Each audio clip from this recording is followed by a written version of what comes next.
Shut up and sit down. तो चलिए आइए अब हम लोग पढ़ते हैं 11.9 regional states in the 18th century. 18वीं सदी में प्रादेशिक राज्य रीजनल स्टेट की क्या स्थिति थी, आइए उसके बारे में पढ़ते हैं। You must have studied about the crisis in the Mughal Empire in the 18th century that finally led to the collapse of the Mughal Empire. अब जो स्टूडेंट हमारे वीडियोस को लाइन से देख रहे हैं और इसके आगे के सारे चैप्टर्स पढ़ चुके हैं, वो पहले ही ये पढ़ चुके हैं कि 18वीं सदी में मुगल साम्राज्य पर क्या संकट था और अंत में किस प्रकार मुगल साम्राज्य का अंत हुआ। As the Mughal authority weakened, the governors of the province, Subedars, and the big zamindars became powerful and asserted their independence. जैसे ही मुगल साम्राज्य के अधिकारों में कमी आई, प्रांतों के सूबेदार और बड़े जमींदार शक्तिशाली बनते चले गए और उन्होंने अपनी स्वतंत्रता घोषित कर दी। The regional states of this period can be divided into 3 categories. अब देखिए, इस समय के प्रादेशिक राज्यों को 3 वर्गों में बांटा जा सकता है। There were some states whose founders were important Mughal nobles and held high mansabs. कुछ ऐसे राज्य थे जिनके संस्थापक महत्वपूर्ण मुगल कुलीन वर्ग के लोग थे और उन्होंने ऊंचे मनसब हासिल किए। Though they became independent, they never broke formal ties with the Mughal state. अब देखिए, वे सभी स्वतंत्र तो हो गए थे, परंतु उन्होंने मुगल प्रदेशों के साथ अपने औपचारिक संबंध कभी भी नहीं तोड़े। Some of the important states in this category are Awadh, Bengal and Hyderabad. इस वर्ग के कुछ महत्वपूर्ण प्रमुख राज्य हैं अवध, बंगाल और Hyderabad. The founder of Awadh state was सादत खान। अवध राज्य का संस्थापक था सादत Khan. The founder of Bengal was Mushid Quli Khan and the founder of Hyderabad state was Nizam ul Mulk Asaf Jah.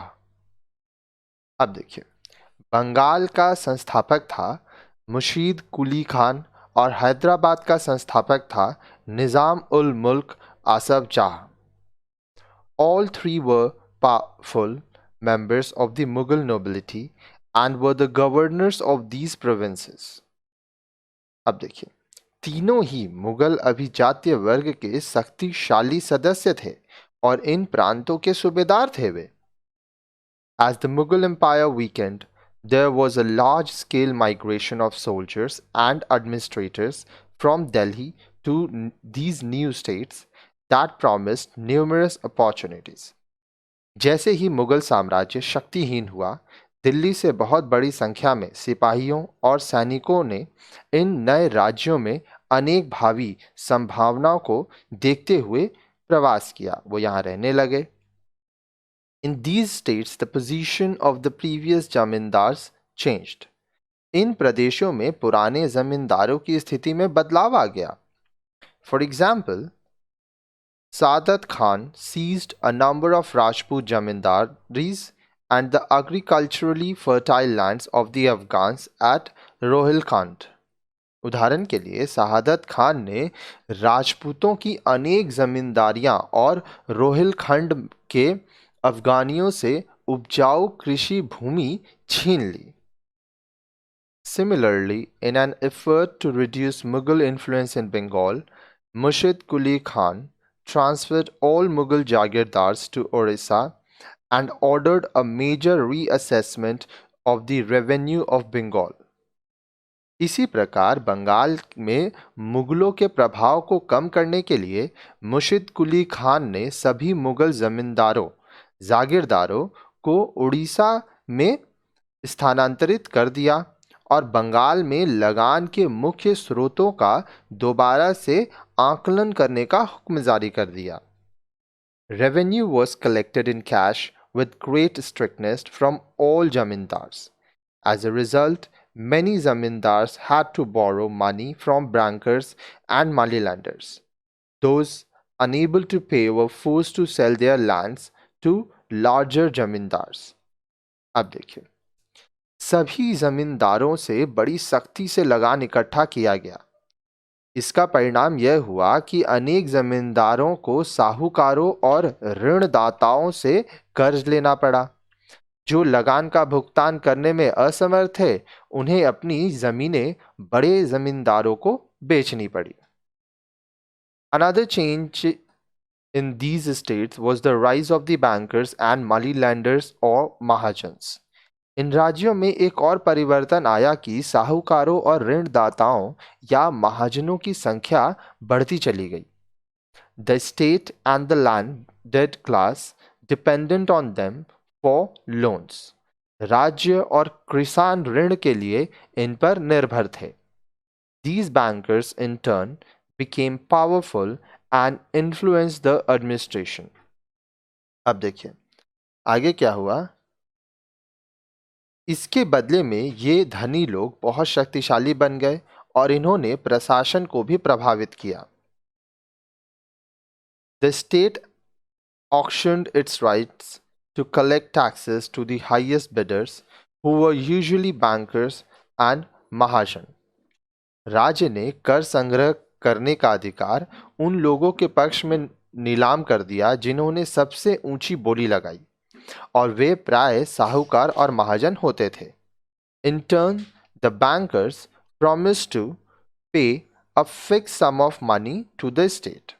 इसके बदले में साहूकारों ने राज्यों को एक निश्चित निर्धारित राशि देने का वचन किया। Thus, the state was assured of a fixed income. अब देखिए, इस प्रकार राज्य को एक निश्चित आय होने का आश्वासन मिला, क्योंकि अब तो फिक्स हो गया ना कितना रुपया देना है। This system was called इजरदारी system, and those who bought the right to collect taxes were known as इजरदार्स।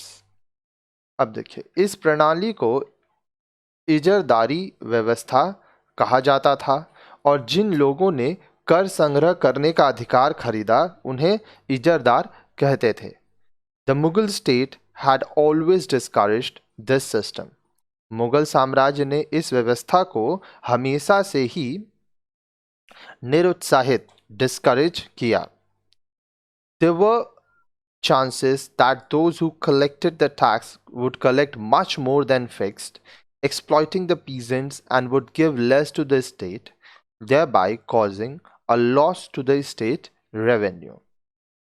हमेशा ऐसी संभावना बनी रहती थी कि जो लोग कर वसूल करते थे, टैक्स लेते थे, वे निर्धारित कर से कहीं ज़्यादा कर संग्रह करते और किसानों को पीड़ित करते और राज्य को कम कर देते, जिससे राज्य को आम लगान में भारी नुकसान उठाना पड़ता।